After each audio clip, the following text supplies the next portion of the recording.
أعوذ بالله من الشيطان الرجيم بسم الله الرحمن الرحيم الحمد لله والصلاة والسلام على رسول الله وعلى آله وصحبه ومن والاه وبعد اللهم علمنا ما ينفعنا وانفعنا بما علمتنا وزدنا علما يا رب العالمين.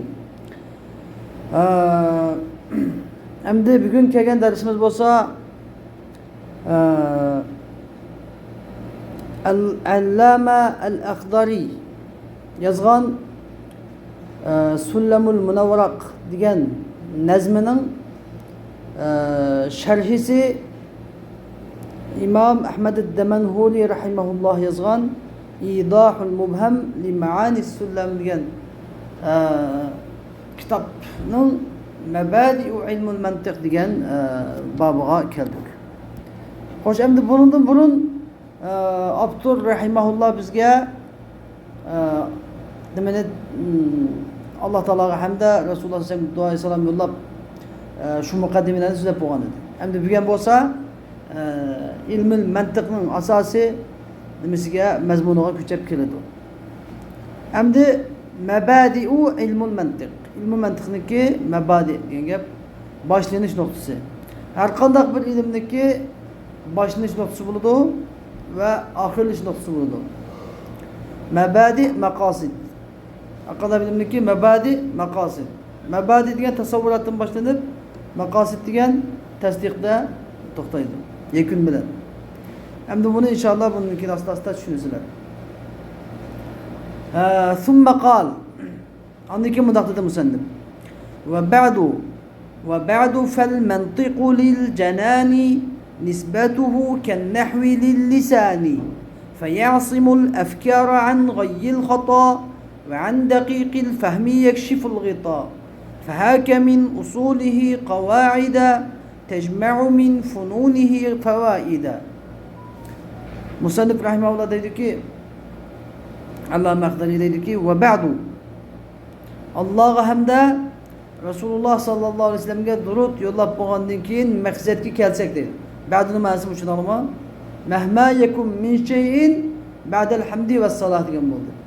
Qan bizning demoqchi bo'lganimiz qanday muhim, qanday bir cho'ng, qanday bir gap bo'lib kessin, har qanday gap nimadan keyin bo'ladi? Allohga hamda Rasulullohga durud yollab bo'lgandan keyin bo'ladi degan bo'ldi. Ammo ba'd degan ma'nosi. Endi va ba'd Allah'a hamda Rasulullah sallallahu aleyhi ve sellem maqsadga kelsak, fal mantiqu lil janan. Ilmul mantiq lil janani. Janan degan gap asli qalb degan bo'ladi. Lekin bu yerda qival fikr, ya'ni fikr quvvati. Fikr quvvati degan ong, insondagi ong, aql idrak. Yani insonning engini aql idrokga nisbatan ilmul mantiq lil janani nisbatuhu degan ilmul mantiqning insonning engiga, aql idrokiga bo'lgan nisbati kan nahvi lil lisani. Kan nahvi lil lisani. Ya'ni nahvining, grammatik ilmining tilga bo'lgan nisbatiga o'xshaydi. Grammatik ilmining tilga bo'lgan nisbatiga o'xshaydi. Ya'ni xuddi grammatika nahv insonning tilini tildagi xatolikdan, og'zaki yazıqdiki ve sözleşdiki hatalıktan saqlab qolgandek ilmul mantiq, logika bilimi, ilmul mantiq fikirni, insonning engini ongdagi aql idrokdagi hatalıktan saqlab qoladi. Rioya qilsa, faqat bir shart nima? Rioya qilish kerak. Fayasimul afkara an ghayyil khata ve an daqiqil fahmi yakshiful ghita. Fayasimu yani demakchi bo'lganimiz deydi. Yasimul afkara. İlmul mantiq afkar. İnsanın fikir, tefekkürünü en gayyil hata degan gap xatolik ozg'unligidan, xatolik ozg'unligi. G'ay degan gap umumiy bir uqum, xato degan xususiy bir uqum. Ya'ni gayyul xato, gayyul amd, gayyul sahv, gayyul qatl, ya'ni ozg'unlik degan umumiy bir ism. Xato degan xususiy bir ism. Ya'ni xatolashish ozg'unligi. Xatolash ozg'unligidan insonniki fikrini saqlaydi, bir shart nima? Shart muraat, rioya qilish kerak. Ya'ni shu ilmul mantiqning qoidalariga rioya qilsa saqlaydi. Ammo ilmul mantiqni o'qib qo'yib, uniki qoidalariga rioya qilmasa saqlamaydi. Xuddi ilmi nahvni o'qib bir odam ibarat o'qiganda boshqa kitoblarda nahv qoidalariga rioya qilmasa nima foydasi bor? Nahv o'qigandan hech bir foydasi yo'q o'qigandek. Xuddi shunday. Va an daqiqil fahmi yakshiful ghita degan gap, bu yerdagi va an daqiqil fahmi degan gap mafhumid daqiq degan bo'ldi. Ya'ni inchga tushunchalardan yakshiful ghita pardalarni yechib o'tadi. Ya'ni ilmul mantiq fikrni xatolik qazg'unligidan saqlaydi, inchki masalalardagi yepiqni olib tashlaydi. Ya'ni masalalarni tushunishdagi eng yaxshi vosita nima? Ilmul mantiq. Eng qiyin chiq masalalarni tushunishdagi eng yaxshi qurol ilmul mantiq bo'la oladi. فهاك من أصوله قواعد تجمع من فنونه فوائدا. فهاك يأخذ جنبه يعني سن من أصوله علم المنطقنا أصول يعني أصل قاعدة لردن قواعد أغن قاعدة أغن bizden علم المنطقdaki أصل قاعدelerin قاعدة yasa üzerine قاعدة أغن تجمع من فنونه فوائدا. Anda ilm mantıqның asl qaidələrini elib şu qaidəyə riayət qılsaq ilm mantıqdaki tarmaqlardan funun degan tarmaqlardan faydalarını tecma'u toplaysın. Eğer sen ilm mantıqның asli qaidələrini qaida elib şu qaidəyə riayət qılsan ilm mantıqның tarmaqlarından bo'lgan faydalarını sen toplaysın. Hem de ilm mantıq degan acayip insandaki kişilik turmushdaki bir bilim, turmuş. Xuddi nahv adamdaki grammatik bilimi insanın ağzaki gepini, xetini ıslah qilib o'ng'ishgandek ilmul mantiq insonning fikrini o'ng'ishaydi. Va yana ilmul mantiqning foydasi u o'zining insonning aql idrokini, tafakkurini rushlash bilan birga boshqalarning so'zini tushunishning foydasi, boshqa murakkab, qiyin, chigik masalalarni tushunishning va foydasi bor. Oson tushunishga. Va boshqalarga bizimizning fikrimizni nihoyatda bunday qiyinlik, logikalik, bunday oson, oz so'zlar bilan ko'p ma'nolarni ifodalashda intayin aktiv rol o'ynaydi. Shuning uchun ilmul mantiq bek muhim bo'lgan bir bilim. Buni biz logika deb qo'yamiz. Psixikniki bir turi. Logikalik tafakkur, ya'ni. Masalan, aql normalda odatda biz magabun mantiq uygulamasa, mantiqiy gap qiling deymiz. Mantiqiy gap qiling degan gap, ya'ni aqlga uygun gap qiling. Bir odam aqlga uygun emas chiqsa, mantiqsiz bu deymiz. Mantiqlik degan gap, ya'ni aqlga uygun degan gap. Aql idrokiga uygun ishlar deymiz. Shuningki hammaning qoidasi bor. Aqldashning qoidasi bor. Shunday bo'lma. Hamma odamning kallasi o'xshash aqlli kelmaydi. Aqlli odamlar mantiqni qo'masa, ishlarni mantiqli qilishi mumkin. Hamma odamning kallasi o'xshash aqlli bo'lmaganligi uchun aqlli odamlar yozib qo'ygan bu qoidalarni bilib olsa, dod kallalar, g'abiy kallalar, ya'ni aqlli qilish mumkin. Endi Ash-Sharih Ahmad ad-Damanhuri rahimahulloh deydiki, aqul, men deymanki, lafzatu ba'd. Endi şu musannifdagi ba'd degan lafzi takunu zarfu zaman. Bu zarf zaman, ya'ni vaqt ravishi bo'ladi. Vaqt ravishi. Kama fi qawlika, mas'udakisining qavlida jaa Zaydun ba'da Amrin. Zayd Amrdan keyin keldi deganda nimashadagi ba'du nima? Vaqt ravishi, ya'ni Zaydning kelgan vaqti Amrning kelgan vaqtidan keyin. Zayd Amrdan keyin kelgan gap, Zaydning kelgan vaqti Amrning kelgan vaqtidan keyin bo'ldi degan bo'ldi. Va zarfu makan. Zarf makan bo'ladi. Ba'd ba'zida zarf makan ham bo'ladi. Masalan, kama fi qawlik, sening daru Zaydin ba'da dari Amrin. Zaydning qo'rosi Amrning qo'rosidan keyin desak, ya'ni Zaydning qo'rosi Amrning qo'rosidan keyin joylashgan. Bu yerda Zaydning qo'rosi, uning keyinida Amrning qo'rosi deb. Demek ba'd deganning ikki ma'nosi bor. Biri vaqt ravishi, biri nima? Zaman, makan ravishi. Zaman ravishi, makan ravishi. Zarf zaman, zarf makan. Endi ve yasihu istimaluha huna fil ma'nayayn. Bu yerda bu ba'dni ikki ma'noda ishitish to'g'ri bo'ladi. Bi e'tibor anna zamanan nutqi bima ba'daha ba'da zamanan nutqi bima qablaha. Ya'ni ba'dadan keyingi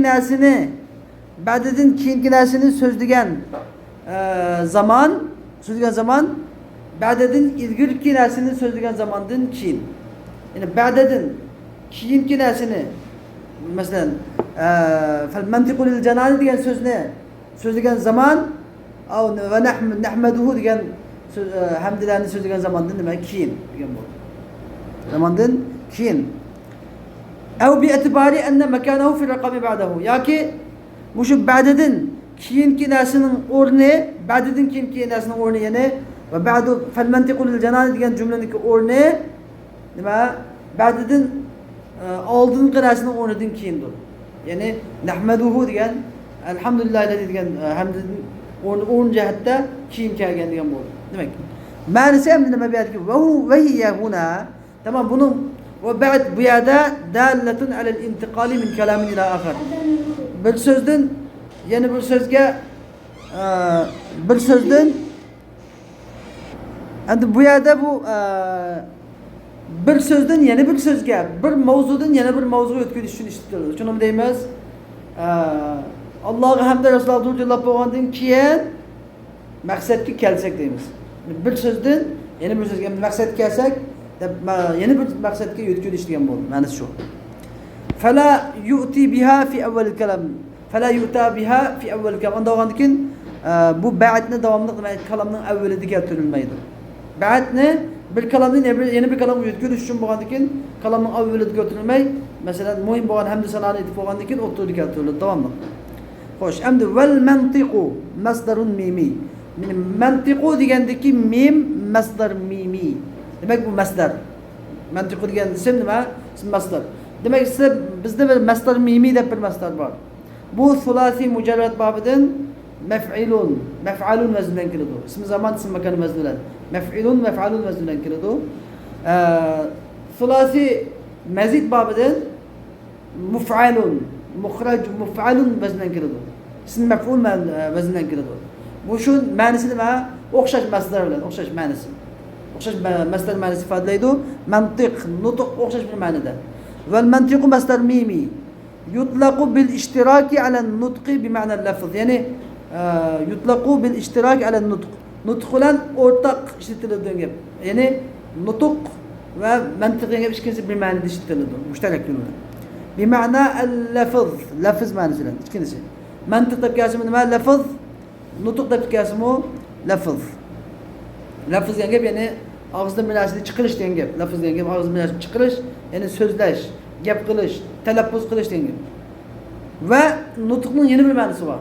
Ilm mantiqning. Bir ma'nosi nima? Talaffuz qilish, gap qilish bo'lsa, yana bir ma'nosi alal idrak. Bir narsani idrak qilish, idrak. Idrak degan gap adrak degan fahmat, tushunish degan gap. Ya'ni aql idrak. Idrakning o'zi ism bo'lsa, aql idrak. Bir narsani tushunish qobiliyati, bir narsani tagiga yetish, masala bo'lsa tagiga yetish, aql idrak, tushunish degan gap. Ya'ni ilm mantiq degan gap tushunish bilimi. Bir narsani tagiga yetish bilimi, aql idrak bilimi degan gap ma'nosi. Shuni ham so'zlash bilimi degan gap emas. Val muradu bihi huna amdi al mantiq degandagi murad, al mantiq bilan ki bu yerdagi murad al fannul muallafu fihi hadal kitab. Mushu kitob tuzilgan fan. Mushu kitob tuzilgan fan. Summiya bi hadal ism. Mushu kitob tuzilgan fan nima mushu ism bilan ataldi? Mantiq degan ism bilan ataldi. Nimishqa? Nimishqa aql idrak ang degan ism bilan ataldi desa, li'annahu chunki bu mantiq degan yuqavvil idrak, insonning engini, aql idrakini kuchlantiradi. Va yasimuhu anil xato. Uni xatodan saqlaydi. Xatodan saqlaydi. Fa huwa qonunun am mishadimidan. Demak ma'lumiyatda g'ayonama. Fa huwa qonunun ta'simu mura'atuhu az-zihn anil xata'i fi fikri. Demak bu ilmul mantiq degan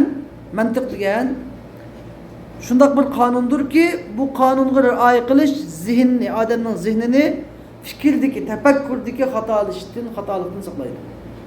Nima shartgan? Muroa shart beradi. Bu shu ilmul mantiq degan bir qonun, qoida, prinsip. Shu ilmul logikalik tafakkur, logikani qonuniyatiga, tafakkuriga inson rioya qilsa, buniki fikrdan nima qilishdan, xatolashdan saqlanadi. Ya'ni bu necha ulamo, necha olim mutafakkur, olimlarniki, donolarniki g'alvirdan ayirish, tamyiz g'alvirdan ayrilib suzilib chiqqan kofirlarning falsafalaridan tozalab ilingan islom ulamolarniki aqli, ilmiy mantiqda islom ulamolarining aqli. Mush aqli bo'yicha ish ko'rsa odam nima? Shuni prinsip rioya qilsa, nimada xatolashmaydi. Aql idrakda, tafakkurda xatolashmaydi. Faman ra'a kimki mushu fanning qoidalariga rioya qiladi ekan, la yatatarraqu ilayhi al-xato fil fikr. Ya'ni har qanday odam mushu fanniki qoidalariga rioya qiladi ekan, uningga fikirdeki hatalık yol açamaydı. Kema enne men ra'a kavaiden nehvi. Şundaki nehvinin kaidelerine riayet kılgan ademge sözdeki hatalık yol açamagandek. Ve ila hadal ma'na aşar. Bu ma'nege üzdeki fel mentiku lil cenan nisbetuhu ken nehvi lil lisani. Fel mentiku lil cenani nisbetuhu ken nehvi lil lisani diyen kavillerde işaret kıldı. Hoş fe ya'simul efkara en yahfazuha. Fikir tefekkürünü saklaydı ki yahfazuha diyen buldu. En gayyil hata. Hatalık azgulluqıdır. Vel cenan. Cenan diyen yutlaku alel kalb. Kalp kem işletildi. Yürek kem işletildi. Vel muradu bihi huna. Bu kalp cenan bilen ki murad. Bu yerdeki murad olsa el kıvel fikriyye. Diyen fikir tefekkür gücü. İnsanın fikir tefekkür kılış gücü. Ve izafetu gayyin ilel hata. Hem de gay diyen şimdi gayyil hata deb gayni hata ki izafet kılış min izafetil ammi ilel khasin. Umumi nesini hususi nesiye izafet kılış babıdır. Çünkü gay diyen de dalal. Diyen bir azgulluk, umumi bir azgulluk. Hata diyen çoğu nevun minhu. Şu gaynin bir türü. Şunun için bir yerde gay ne oldu? Mudaf oldu, hata mudaf ileyhi oldu. Yani hatalık azgulluk der. Demek amni haska izafet kılış babıdır. Kavluhu ve an dakikil fehmi diyen min idafeti sıfet ilel mevsul. Sıfatını mevsuf izafet kılış babıdır. Yani dakik diyen esni ve sıfat. Fehm diyen çoğu mevsuf. فالمصدر بهذه مصدر فهم ديال مصدر بمعنى اسم مفهوم يعني مفهوم ديال معنى يعني المفهوم الدقيق ديال مول يعني انشكا شنشا مفهوم ديال والغطاء ديال بكسر الغين ما فرد ديال والمعنى bu beytin manası ان من تمكن bu beytin manası şu ki kim ki muşupendin urun asa salen nazariyu yani nazari yani deliliye ihtiyacı olan nazariye meseleleri minel maanil mestureti zaruriyen yani minel maanil mestura yögülüp kalan ma'nilerden boğan nezeli ma'niler daruriyen bunu bu adamın nispeten bilimini igelligen muş ilimden fıhtı igelligen muş ilimden onun ağa adamın nispeten daruri gaylanıdır. Daruri yani adetteki mesele gaylanıdır. Delil bulmuşsun bulduğun mesele gaylanıdır. Mekşufen yani yapık meseleler uçuk mesele gaylanıdır. Mucmel meseleler vadih roşen mesele gaylanıdır. Yani mesela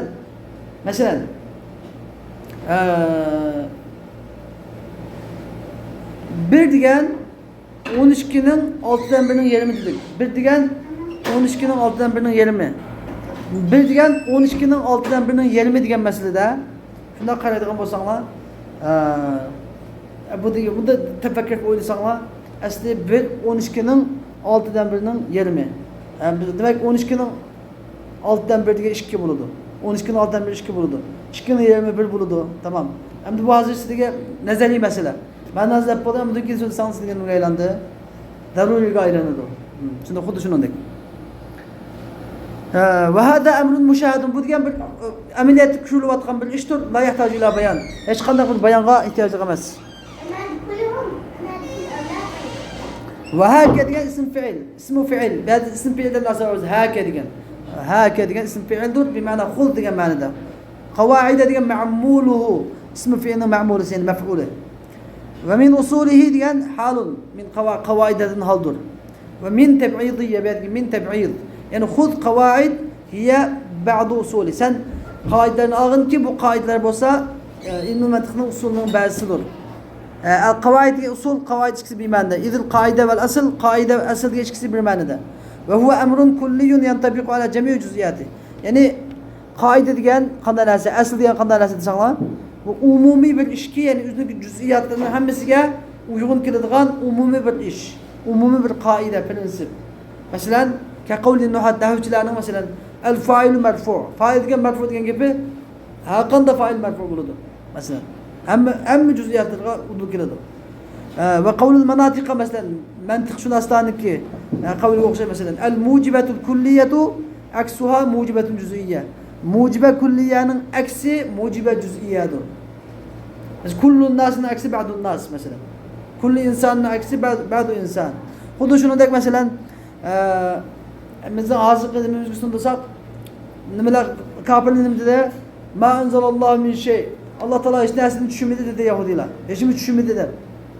Onun cevabı nispeten Allah Teala ne de cevap verdi? Musa Aleyhisselam'ın tabiatını düşürdük dedi. Ne demek bu? Öyle bana. Ha onun mucibe salibesiyle Karma karşı salibe kulliyasiga mucibe cüz'iyani keltirdi Allah Teala. Demek alım gepi yalgancılık degan. Allah Teala esa tushunmadi desa, Musa alayhisalom Tavratni tushundi degan gapning ma'nosi nima? Siz shuni bilmamsiz, shuni sizning gapingizga qarama qarshi gap degan gap. Masalan, xuddi shunday. Val funun degan furu tarmoq degan bu. Fawaid degan foydani ko'p shakli. Va hiya fil asli mastufida min ilmin va malin. Foyda degan aslida ilm yoki moldan ilingan foyda. Vel ma'na bunun ma'nosi anna hadhihi qawaida tejma bu qoidalar bir muncha tarmoqlarni jamlaydi va bu tarmoqlar bir muncha foydalarni ichiga oladi degan bo'ldi. Va oxir davona alhamdulillahi robbil alamin.